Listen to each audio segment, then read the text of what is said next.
les parlementaires, les magistrats, remercier Monsieur le maire, remercier les élus du territoire et sa population pour l'effort supplémentaire qu'ils font pour la sécurité de la République et la sécurité des agents pénitentiaires eux-mêmes. C'est 2 prisons de haute sécurité, cette première ici dans le Pas-de-Calais au 31 juillet. Je sais que ce sont des questions, ce sont parfois des appréhensions, ce seront des travaux. Et évidemment, je me rendrai disponible à la fois pour aider le territoire sur les autres sujets. Monsieur le maire me l'a demandé, des sujets de logement, des sujets de moyens de sécurité supplémentaires, des moyens de soutien financier aux communes. C'est tout à fait normal quand la République demande des efforts qu'elle réponde à la demande des élus locaux. Et je viendrai moi-même expliquer à la population, lors d'une réunion publique que nous organiserons, ici, quel est l'intérêt de ce projet et les conséquences qu'il y aura pour le territoire. Et ensuite, j'ai rencontré bien évidemment les agents pénitentiaires directement pour leur expliquer le contenu de ma décision, leur expliquer le nouveau régime de détention qui va s'appliquer avec cette prison, parce qu'il ne s'agit pas simplement d'une prison, mais d'un nouveau régime de détention beaucoup plus strict, qui va beaucoup les aider. La visio généralisée par exemple, évitant ainsi les extractions de détenus, le fait qu'ils puissent peu téléphoner, avoir des conditions de fouille extrêmement drastiques, des travaux qui vont permettre d'isoler totalement la prison ici. Et puis évidemment discuter socialement avec eux de ce changement très important. Ils vont faire partie de l'élite de l'administration pénitentiaire. Cette prison est extrêmement originale, c'est un changement radical dans la façon de fonctionner de l'administration pénitentiaire, puisque vous aurez compris que ce n'est plus simplement des détenus pour peine qui auront été condamnés définitivement qui seront ici, mais aussi des gens en détention provisoire, comme c'était le cas de M. Amra lorsqu'il était en détention provisoire à la maison d'arrêt d'Évreux. Donc c'est à la fois un travail d'écoute et de soutien auprès de Monsieur le maire et des élus locaux. C'est tout à fait normal de leur expliciter la décision prise par l'État, qui est une décision très difficile, mais qui est une décision nécessaire pour la sécurité des Français. Un renfort des moyens en magistrats, parce qu'il y aura du contentieux qui va naître évidemment de la présence de personnes particulièrement dangereuses ici. Donc ce sera le cas pour le tribunal de Béthune et la cour d'appel de Douai. Un renforcement, on y travaille avec Monsieur le ministre de l'Intérieur, que je remercie, des moyens de sécurité autour de la prison. Et j'ai entendu la demande des élus du territoire, notamment de Monsieur le maire de Lens, que je connais bien. Il a raison de nous alerter sur le fait que ce ne sont pas les effectifs du commissariat local qui vont permettre la sécurité du site, puisque j'ai décidé d'y mettre des sections d'ERIS, c'est-à-dire des agents spécialisés de l'administration pénitentiaire sur ce site. Et notamment ici, il y a un petit centre de détention qui est différent de la prison pour peine. Et nous mettrons fin à ce petit centre de détention pour qu'il y ait à la fois moins de prisonniers ici, mais qu'on puisse y mettre les effectifs de sécurité à même le site. Et puis troisièmement, un renforcement à l'hôpital et de la présence des médecins à l'intérieur de l'établissement. Et je remercie également Monsieur le ministre de la Santé. Je présiderai moi-même un comité de direction de ce site dans un mois pour pouvoir tirer toutes ces questions au clair. En termes de coûts, ça coûtera combien par prison, les travaux entrepris?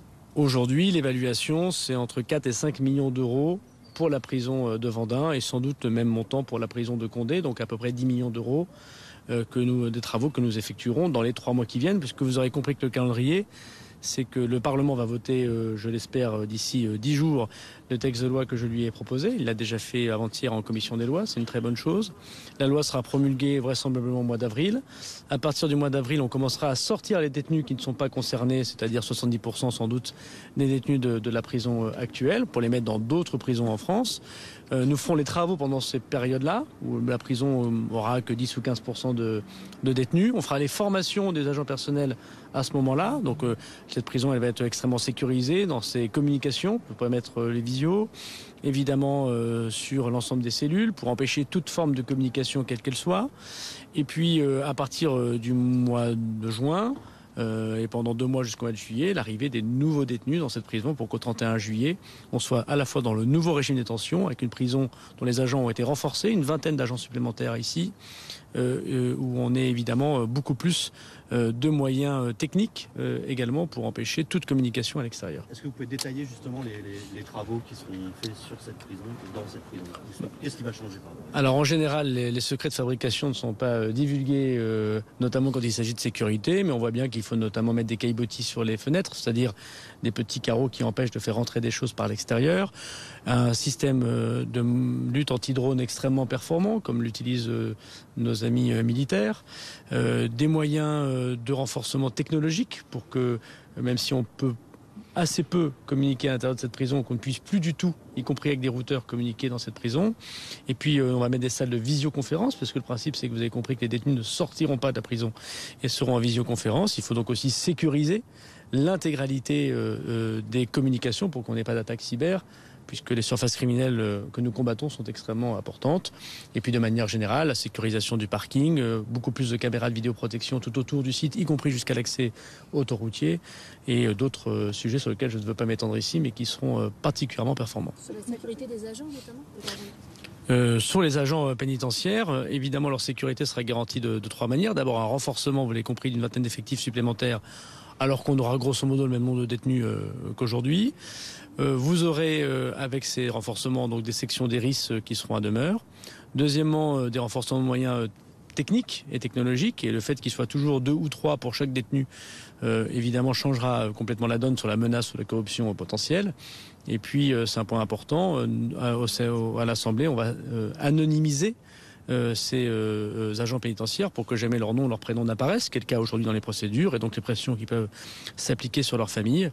Et donc il ne peut pas y avoir de remontée sur l'identité des personnes et ainsi leur poser des actes de corruption et de menaces. Les autres prisons de la région sont saturées. Où vont aller les détenus qui sont aujourd'hui à Vendôme-les-Lyon ?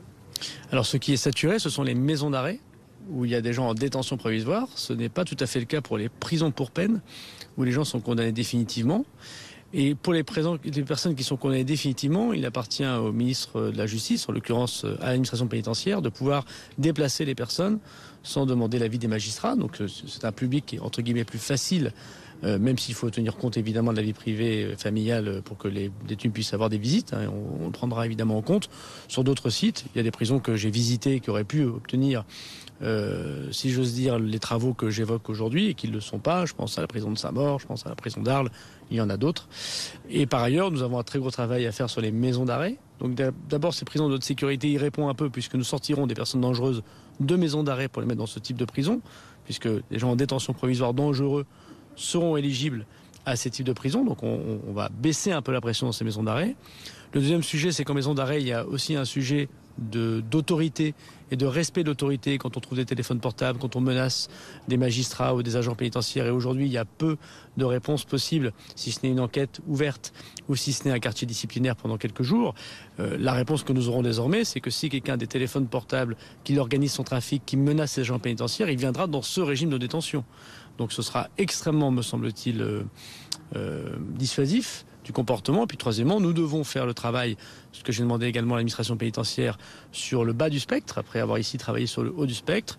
Aujourd'hui, toutes les places de semi-liberté ne sont pas pleines, parce que nous sommes mal organisés sur les places de semi-liberté. Tous les placements à l'extérieur ne sont pas pleins, parce que les magistrats n'utilisent pas assez cette possibilité.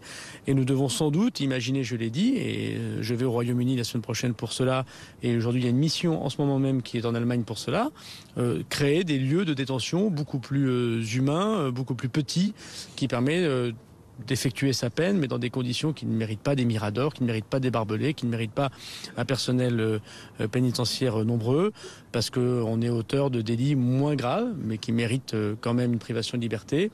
Et aujourd'hui, on n'a pas de choix pour les mettre ailleurs que dans des maisons d'arrêt. Et donc nous devons mettre fin également aux 4000 personnes qui dorment dans des matelas par terre en France, qui est une indignité pour tout le monde, qui est une grande inquiétude, bien évidemment, pour la récidive, puisque 60% des gens qui sortent de prison sont en récidive. C'est donc un échec, il faut changer notre façon de faire. Pour les agents pénitentiaires qui sont agressés, et pour les détenus eux-mêmes qui sont parfois agressés entre eux. Et donc en même temps que je fais les prisons de haute sécurité, nous faisons un travail sur la semi-liberté, sur des prisons plus humaines, sur la décongestion des maisons d'arrêt. Et évidemment, ce travail est moins médiatique, puisque évidemment tout le monde s'intéresse à la prison de sécurité, mais depuis le début de mon arrivée au ministère de la Justice, j'ai évoqué le doublement des places de semi-liberté, la construction modulaire, la construction différente de lieux de prison dans les prochaines semaines, et on aura l'occasion d'en reparler. Qu'est-ce que vous pouvez répondre aux riverains qui sont inquiets de l'arrivée de ces profils-là ? D'abord que je les comprends et que en tant qu'élu local et habitant de la région, je vais m'acharner à dissiper leurs inquiétudes. Je crois que quand la prison est arrivée, voilà quelques années, il y avait les mêmes inquiétudes et que finalement aujourd'hui les gens ont vu que cette prison était tout à fait dans le paysage. Elle n'a pas empêché l'immobilier de se porter correctement et les personnes d'avoir une sécurité. Il y a un centre commercial juste à côté d'ici. Et donc évidemment, ces inquiétudes, elles naissent toujours quand on construit des prisons. Et moi, je remercie les habitants de Vendin très sincèrement parce que vous savez, je reçois beaucoup de leçons de morale sur les places de prison et les élus, en général, ne veulent pas les accueillir. J'ai d'ailleurs écrit aux élus du Rassemblement national pour leur dire mais n'hésitez pas dans les villes que vous possédez à nous proposer des terrains pour construire des centres de rétention administrative pour les étrangers délinquants ou pour les prisons. J'ai pas eu de retour positif. Donc moi je remercie les élus républicains qui accueillent et qui expliquent à leur population, surtout à une année des municipales, ces annonces qui sont bien sûr non souhaitées par le maire, mais voilà que l'État, par sa raison, fait pour la sécurité des Français. Donc je viendrai moi-même dans une réunion publique pour les habitants de Vendin et aux alentours expliquer les raisons de mon choix, ce qu'on peut améliorer, d'abord pour le territoire. Monsieur le maire a eu raison de me rappeler, comme les élus du territoire, qu'ici il y a notamment des logements miniers que je connais bien, qui ont besoin d'aide supplémentaire de la part de l'État. Valérie Létard le porte, je le sais, mais on sera particulièrement attentif à Vendin et à son canton. Il y a des demandes qui sont faites par le maire de Vendin, par le maire de Lens, et qui doivent être entendues. Et donc nous pouvons tous travailler ensemble, à la fois pour la sécurité de nos concitoyens par cette prison qui va quand même ramener de l'activité supplémentaire également, mais aussi pour accompagner le territoire à se développer. C'est sûr qu'avoir une prison près de chez soi, c'est jamais drôle.